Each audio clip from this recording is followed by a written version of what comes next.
Hello friends, आपका स्वागत है BL क्रेज़ी लवर में। ये इस स्टोरी का पार्ट 4 है। अगर आपको ये स्टोरी पसंद है तो please friends like and subscribe करना ना भूलें। धन्यवाद। कहानी की शुरुआत में हम देखते हैं कि जिन्होंने जंग अंजे को आवाज़ लगाकर कहता है, जंग अंजे, और वे अंजे के तरफ कार्डिगन बढ़ा के कहता है, थैंक्स कि तुम्हारी वजह से मुझे कुछ पहनने को मिल गया। फिर अंजे उसे मुस्कुराते हुए कहता है, अरे इसमें क्या बात है, और मुझे खुशी है तुम्हारी मदद करके। तब सब बच्चे ये देख के चौंक के कहते हैं, अरे किम जुनून, आखिर तुम्हें क्या हुआ? शायद वो जल्दी से किसी से बात नहीं करता इस वजह से। और फिर वे आपस में बात करते हुए कहते हैं, किम जुनून और न्यू ट्रांसफ़र स्टूडेंट दोस्त हैं? क्या ये पहले से एक दूसरे को जानते हैं? और ये सब बातें अंजे अपने दिमाग में सोच रहा होता है। और अंजे मन में ब्लश करते हुए सोचता है, जब से मैंने उसे कार्डिगन दिया है तब से वह उसे पहन के काफ़ी सॉफ्ट कर रहा है। ये सोच के ही मुझे काफ़ी अच्छा लग रहा है। और हमारा भुक्कड़ संग कहता है, ओह तुम स्माइल कर रहे हो, पक्का तुम डम्पलिंग के बारे में सोच रहे हो, है ना? और फिर हमें संग और अंजे दिखते हैं जो कि खाते हुए कहीं जा रहे होते हैं। फिर संग अंजे से कहता है, ओह तुम्हारे पेट की गड़गड़ाहट इतनी तेज़ है कि वो किसी के भी कान के पर्दे फाड़ सकती है। और अंजे संग से कहता है, थैंक्स इस चीज़ के लिए, मैं इसे अच्छे से खाऊंगा। और फिर संग उससे कहता है, और इतनी आवाज़ में तो आप 1 मिनट के लिए भी झपकी नहीं ले सकते। फिर अंजे उससे कहता है, सॉरी। और अंजे मन में, क्या ये अभी अभी दुकान से आया है? और चलते हुए अंजे की नज़र किसी चीज़ पे पड़ती है। ये जिन्होन की क्लासरूम होता है। और अंजे कहता है, ये तो, और ऐसा कहते हुए दरवाजे से अंदर झाँकता है और उसे जिन्होन सामने दिखता है। जिन्होन को अपने सामने देख के अंजे ब्लश करने लगता है। और तभी संग अचानक कुछ कहता है जिससे अंजे थोड़ा चौंक जाता है। अरे हाँ, मुझे कुछ याद आया, आगे जाके हमें क्लास 5 में रुकना पड़ेगा क्योंकि मुझे वहाँ से कुछ बुक बोरो करना है। फिर अंजे कहता है, ओह हाँ ठीक है। फिर अंजे संग से कहता है, आखिर तुम किससे किताब बोरो करना चाहते हो? फिर संग कहता है, मिडिल स्कूल के मेरे एक फ्रेंड से, और हम सेम क्लब में भी हैं। प्लीज़ जेलस मत होना क्योंकि हम बहुत क्लोज हैं इस बात से। तब हमें 2 लोग आपस में बात करते हुए नज़र आते हैं। अरे ये वही है ना सूप वाला लड़का? हाँ, ने काफ़ी खतरनाक काम किया है। अंजे ये बात सुन लेता है और उसे बहुत अजीब लगता है। फिर ये सोचता है मन में, मुझे तो यहाँ पे आना ही नहीं चाहिए था। तभी उसकी नज़रें किसी पे पड़ती है। वो चौंक के उसे देखता है। वो जिन्होन होता है। जिन्होन भी उसे देख लेता है और दोनों का आई कांटेक्ट हो जाता है। और तब अंजे एकदम से मुंह फेरते हुए मन में सोचता है, हे भगवान, हम दोनों का आई कांटेक्ट हो गया। और संग किसी से कहता है, क्या आप स्प्रिंग को बुला देंगे? तब अचानक ही कोई सामने आते हुए कहता है, मैंने तुम्हें कितनी बार कहा है कि मुझे स्प्रिंग मत बुलाया करो। और पीछे उसके दोस्त लोग इस बात को सुन के हंसते हैं। फिर उसका दोस्त उससे कहता है, क्या हुआ, तुम चुप क्यों हो गए हो, कहो कुछ। फिर संग हंसते हुए कहता है, ऐसा इसलिए कि मैं अपने दोस्त के साथ आया हूँ, इस वजह से मैं तुमसे बहुत प्यार से बात कर रहा हूँ। स्प्रिंग मेरा स्टेज का नाम है और इस बात को मैं सीक्रेट रखना चाहता हूँ जब तक कि मैं डेब्यूट ना करूँ। और अंजय ये बात सुन के कहता है, तुम आइडल ट्रेनी हो?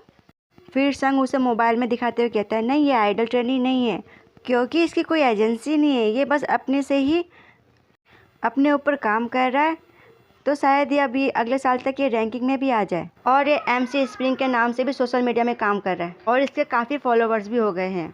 और इसका ये नाम तब से है जब से ये मिडिल स्कूल में था, तब से इसका ये नाम है। और फिर वो लड़का कहता है, अगर मैं तुमसे मिडिल स्कूल में नहीं मिलता? तब संग कहता है, तुम क्या कह रहे हो, मुझे कुछ सुनाई नहीं दे रहा। फिर वो लड़का उससे कहता है, नहीं नहीं कुछ भी नहीं, वैसे तुम यहाँ पे बुक के लिए आए थे? अरे हाँ चलो मुझे एक बुक उधार दे दो। फिर वो लड़का उसे बुक देते हुए कहता है, चलो अब से मुझे चंग सीखे ना, समझे? और संगे कहता है, हाँ हाँ ठीक है ठीक है।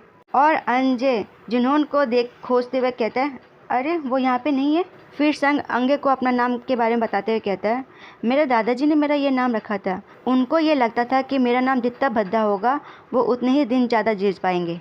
अगर मैंने अपना नाम बदलने की सोचा भी तो वो लोग मुझे अपने घर से बाहर निकाल देंगे।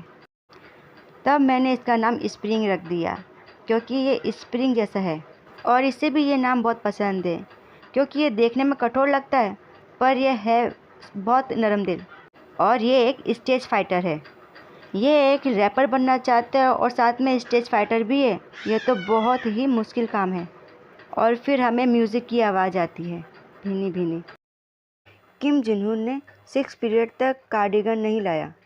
और 7th पीरियड तक मैं बस ये सोचने लगा कि अगर सब स्टूडेंट के सामने कार्डिगन देने आया तो मैं क्या करूँगा। फिर अंजय अपने मन में सोचते कहता है, मुझे क्या कहना चाहिए उस वक्त। क्या इसके लिए मुझे कोई बहाना सोचना चाहिए। अगर वो मुझे कार्डिगन दे तो मुझे ये कहना चाहिए, क्या तुम्हारी शर्ट सूख गई है। तभी टीचर की आवाज़ आती है, चलो आज का लेसन यहीं पे ख़त्म करते हैं और कि मंजे मेरे साथ टीचर ऑफिस तक चलना, ठीक है, और सब बच्चे अपने घर ध्यान से जाना।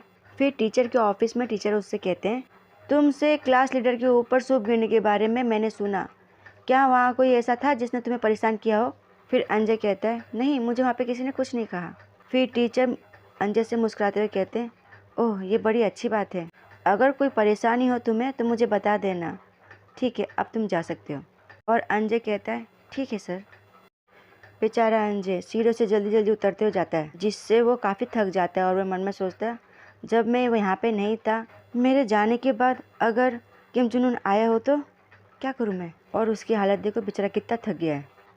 और बेचारा अंदर आके देखता है कार्डिगन उसके डेस्क में पड़ा होता है, बेचारा दुखी हो जाता है। फिर हमें कई लड़कों को आपस में बात करते हुए दिखाते हैं।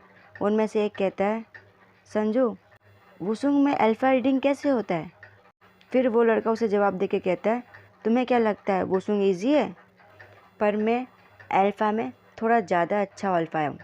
फिर दूसरा लड़का कहता है, अरे वाह ये तो बहुत बड़ी बात है। और सब लड़के हंसने लगते हैं। फिर संग उसे देखते हुए अंजय से कहता है, ये हमसे 1 साल बड़ा है, वो इसलिए यहाँ पर है क्योंकि ये अब्रॉड में था।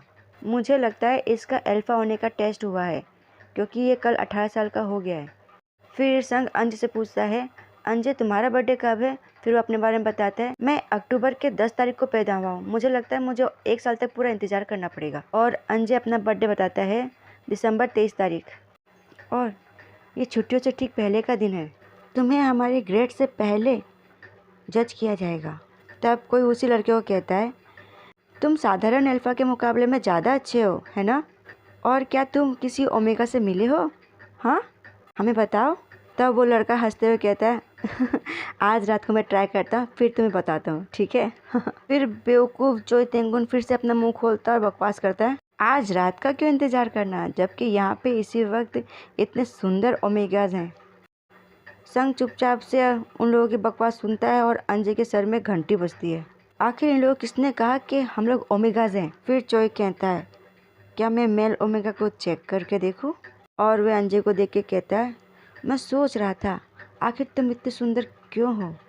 अंजय ये बात सुनता है और उसे बहुत बुरा लगता है और वह अपने लिप्स को दबा लेता है अपने दांतों से। फिर उसके होठों से ब्लड निकलने लगता है। ये संग नोटिस करता है और संग उसे कहता है, अरे तुम ठीक तो हो, तुम्हारे होठों से ब्लड निकल रहा है। और अंजय मन में सोचते हुए, क्या होगा अगर मैं वाकई में ओमेगा निकला तो। मुझे पता है कि ये सोचना बहुत बेकार बात है, पर फिर भी मैं बहुत नर्वस हूँ, मैं क्या करूँ। ओह, इस बात को सोचते ही मुझे घबराहट होने लगी है और मेरी धड़कन बहुत तेज़ चल रही है। ओह, अब मेरी तबीयत और भी ज़्यादा ख़राब होने लगी है, मैं क्या करूँ। क्या मैं कुछ वक्त के लिए बाथरूम जाऊँ ताकि मैं अपने आप को संभाल सकूँ। पर ना मुझ में अब ताकत बची है, ना मेरे में हिम्मत है कि मैं अपनी हाथ उठा के टीचर को कुछ कह सकूँ। तब संग अंजय को नोटिस करते हुए कहता है, अंजय तुम्हें क्या हुआ है, तुम पीले पड़ गए हो, क्या तुम नर्सिस ऑफिस जाना चाहोगे। तब टीचर की नज़र उन पर पड़ती है और टीचर उनसे पूछता है, क्या हुआ है, क्या कोई परेशानी है। तब संग अपना हाथ उठाते हुए टीचर से कहता है, हाँ मेरा दोस्त बीमार है, मुझे लगता है इसे नर्स ऑफिस जाना चाहिए। और सब बच्चे उन लोगों को घूर के देखने लगते हैं। अंजय नर्स ऑफिस जाने के लिए निकलता है और संग उसे कहता है, अपना ध्यान रखना। और बाहर वह गहरी सांस लेते हुए सोचता है, वो लोग मुझे ऐसे घूर रहे थे जैसे कि मुझे खा ही जाएंगे। और फिर वह कांपते हुए कदमों से चलते हुए कहता है, मुझे नर्स ऑफिस नहीं जाना, मैं बस थोड़ा अकेला रहना चाहता हूँ।